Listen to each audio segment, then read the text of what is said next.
Willie,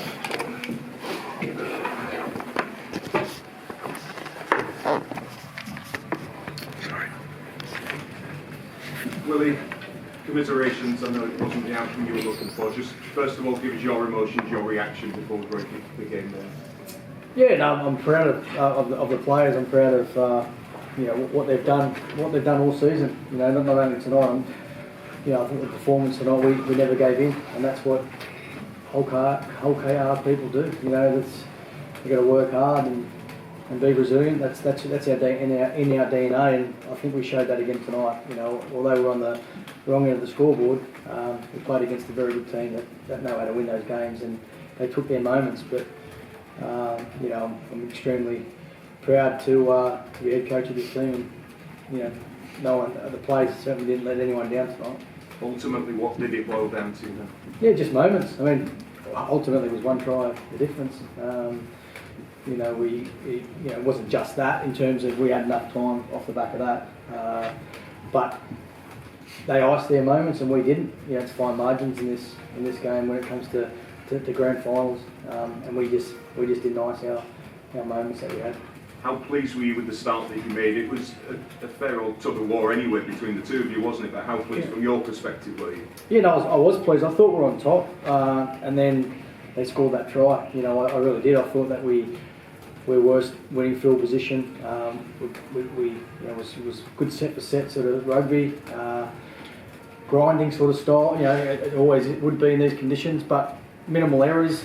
And as I said, I thought that we're on top, and then we let that try in, and then we had that field goal before half time. And once I got the field goal, 7 to make it 7, even though it's only 7 points, and we were positive around half time, but they're always going to be sort of hard to run down. We had an opportunity, we kicked the goal, had an opportunity, then we only needed one more try, and then I don't think we managed that part of the game well where they did. We had a lot of errors and we were sort of chasing points towards the back end. As we've seen in grand finals before, 7 points in a grand final can sometimes feel like a big margin, can't it? Yeah, I mean, at half time we wanted to, certainly was, we were positive around how we were playing in terms of, there was hardly anything in it, but 7 points on the scoreboard in sort of those conditions and the way they play can feel like more, but we got to 7-2, and then there was an opportunity to go win that game, but we just couldn't get over the line. We just didn't ice our moments where they did. In that first half, you could have been in the lead. What would you view the try that was ruled out? I think it was a knock-on, wasn't it? Yeah, no complaints with it. At that moment, given what you'd said about that first half, how big a momentum shift could that be? Not necessarily a shift, but how big a momentum boost could that be? Yeah, I mean, if you go score the first try, there's no doubt. I think whoever proved it with them, when they scored the first try and then they got the field goal, 7 points is not a great deal, but it was in that game. So, we go 6-0 up. Who knows, did we get another one off the back of it? But we didn't. It was a knock-on, so there's no complaints out of that. And Wigan, were outstanding. So they defended their line extremely well, and they're the champions for a reason. And Bevan French has shown time and time again that he can do that to the best of teams, but how much was that your message to try and avoid giving him those opportunities and those moments? Look, we could have stopped that because it was we've got a system that we stick to.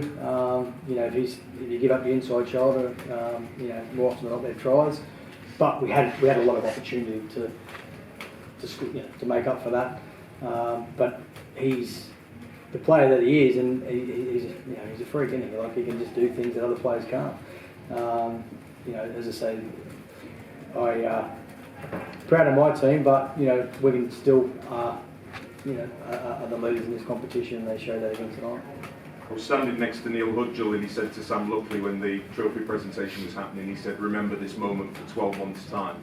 How much do you need your players to remember those moments and let them drive them on? Go into next season? You do, but look, at the moment, I think it hurts enough for the players, and we'll certainly look at ways that we can be better. But we talk about having belief in this group, and belief shouldn't come and go. We should get a lot more belief from what we've just done tonight. But we need to ice, as I said, key moments. how do you do that? You know, a lot of the time it is, I think, experience. You know, their experienced players stood up when they needed to. I thought Smith kicked well, controlled the game, you know, with his kicks, and then you got Bevan off the back. So I think it was two very even teams. But again, it came down to a moment. Speaking of moments, the moment where you opted to go for two, what was the thinking at that stage when maybe some thought you had them in a position to go for more? Yeah, I mean, they're a difficult team to score against, so getting two or one try is easier than getting two. So you go 7-2 and then you score on a try in front. So if it's 7-0 and then you go to 7-6 or 7, we'll just say it was 7-4, we don't kick the goal, you're still going to get two tries. So yeah, one's easier than getting two. We had 24 minutes to go as well. Yeah, of course. When you looked at all your players, but you've got those players, there's been a lot of talk around the ones who are leaving, the likes of a Ryan Hall and Matt Parcell. How difficult is it, how hard is it to finish that way for them? Yeah, it's extremely difficult. To lose any grand final is tough. You know, but the way Hawley played tonight, it just shows like he's a machine at the age that he is, and he's still, you know, doing what he's doing. I thought Matt Parcell had a very good game tonight. You know, we've got other players leaving, Tom Opachic's leaving, and George King, but you know, Matty Staunton, who's been very handy for us. I mean, he's a great clubman. Players love playing with him. So yeah, there's a fair few leaving. Disappointing that we didn't send them out winners, but as I said, had two even sides tonight. We just got picked. Not in a pat on the head kind of way, because Hull Kingston Rovers have certainly proven they belong on this stage, but how much pride do you take from what you've been able to achieve to get to this stage and then use this as a motivator? Yeah, plenty. I mean, we'll learn so much from tonight. We'll learn a lot from the season. You know, whatever it was, 5 or 6 games we lost this year, where, you know, so we won the majority of our games. And the pleasing part was that we're winning games and not playing well, you know, and that's a good sign. I mean, Wigan, you know, the best teams in the comp, but over in the NRL as well, they're really, really good teams. They win games and they're not playing as well as what they can. So, you know, we've come a long way. You know, we've definitely come a long way. But regardless of tonight, the journey was never going to end tonight, even if we won. You know, we believe that we're going to be better next year. And we'll be better next year because we've been together now for a couple of years. The majority of the squad will be with us next year. We're getting a few more players in, but you know, it's what we've done this year and the growth that we've had this year will set us up for next year. That was something Tyrone May said, even with tears in his eyes, about next year and feeling that confidence that you are set to build on this even more now. How much confidence and how much reassurance does that give you? Yeah, a lot. I mean, he's a key player to what we do, and you know, there's tears in their eyes because they care so much.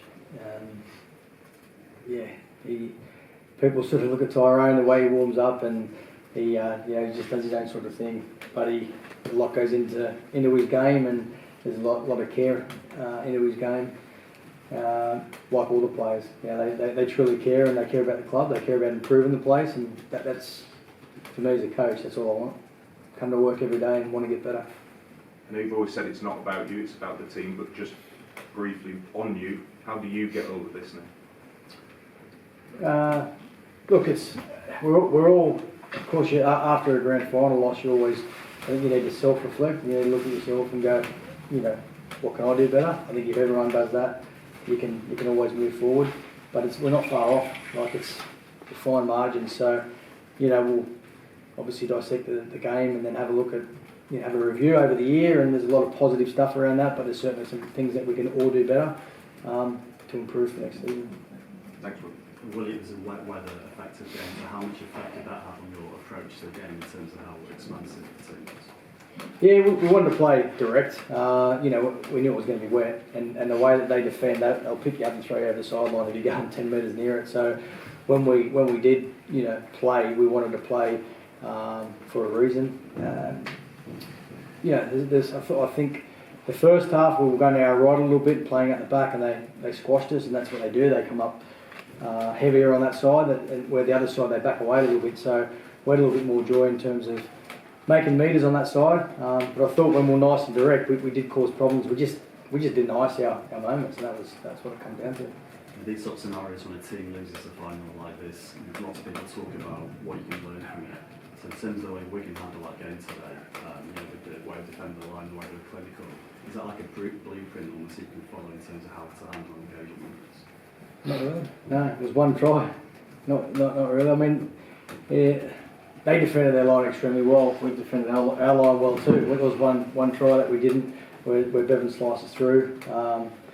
We saved a couple. They saved quite a few as well. I respect Wigan and they deserve to win. Full credit to them. But I don't think we're too far away.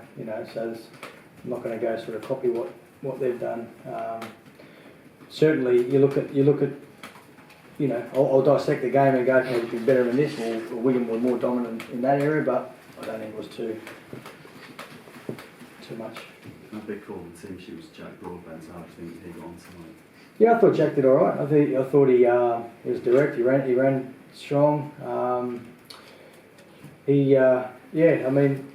Jack picked himself because he goes to train every day and he works hard. And I've got 5 coaches or 4 coaches that we all pick a side, and they all wanted Jack in the side. And so I'm comfortable with what we did with Jack. I don't think Jack was a reason why we won the other end of the scoreboard. And although this game ends this season, like it's an ending, do you sense in some ways it could feel like almost a beginning for Rovers because of the way you're starting to evolve the team?